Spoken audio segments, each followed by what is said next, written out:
welcome to Mindful Money. I'm John Lappin, editor of Mindful Money, and today we're talking about the pension lifetime allowance. We're discussing this with Ian McNally of independent wealth manager Saunderson House. Hello, Ian. Hello, John. Good afternoon. Now, Ian, the fixed protection on a pension, I think it's for people who've got quite a bit of money, but we'll come to that later. So what is the situation and why should pension investors be worrying? Well, pension investors should be mindful of the fact that the pension lifetime allowance is changing. It's currently 1.5 million.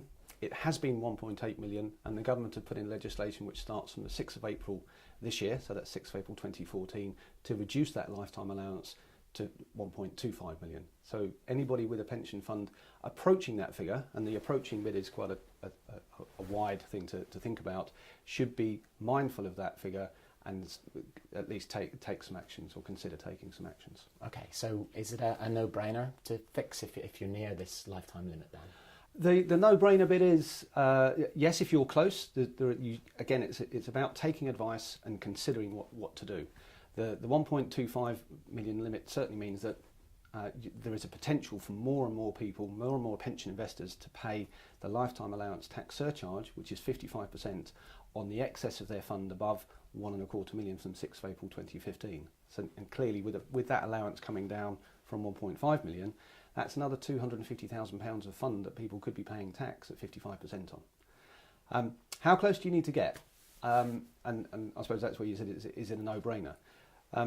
We've done some calculations that broadly say someone maybe even as young as 45, 10 years from retirement at the earliest retirement age on pension funds at 55, with a pension fund of around 700,000 should be thinking and at least taking into account whether they ought to be seeking fixed protection. So that is, a pension fund of 700,000 could reach and exceed 1.25, 1.5 million, even if no further pension contributions are made after the 6th of April 2014. So if you've decided to fix, what does this involve? And obviously we have a deadline coming towards us pretty rapidly as well. So, yeah. So what do you do? Actually, it's a pretty simple process. You can apply in writing by downloading an application form, or indeed you can apply online through the HMRC website, and it's quite easy to put in the search toolbar there, Fixed Protection 2014, and that will lead you to the pages. Apply online. You make a declaration that you don't have any other forms of protection, so the enhanced protection or primary protection given in April 2006, or the Fixed Protection 2012, which was given obviously in 2012 with the lifetime limit reducing then from 1.8 to 1.5. So you complete a declaration, say you don't have any other forms of protection, that you would like to apply for Fixed Protection 2014, and that you will not accrue any further pension rights after the 5th of April 2014. So it's a relatively simple process. Okay, so if you've already applied for a different kind of protection years before, this process isn't something that you're worried about then?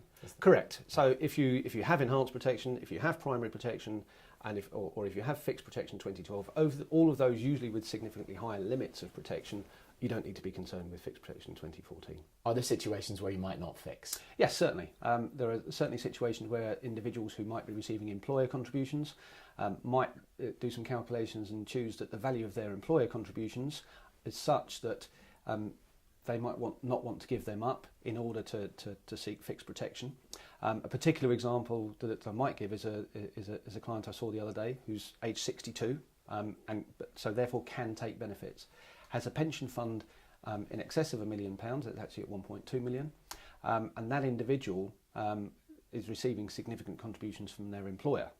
They don't want to give up those contributions for the next 3 years until they retire at 65. So their question is, do I fix or not? In that scenario, we actually advise that they take benefits on a proportion of their fund and then continue to receive employer contributions from their employer. There are some technical issues around that and how that's done, but certainly anybody in that situation ought to be really taking advice and considering those kind of options. So anybody over age 55 might find themselves in that situation, and that might be an option for them. We've got a big pension workplace reform coming in under sort of the headline name of auto-enrolment or workplace pension reforms.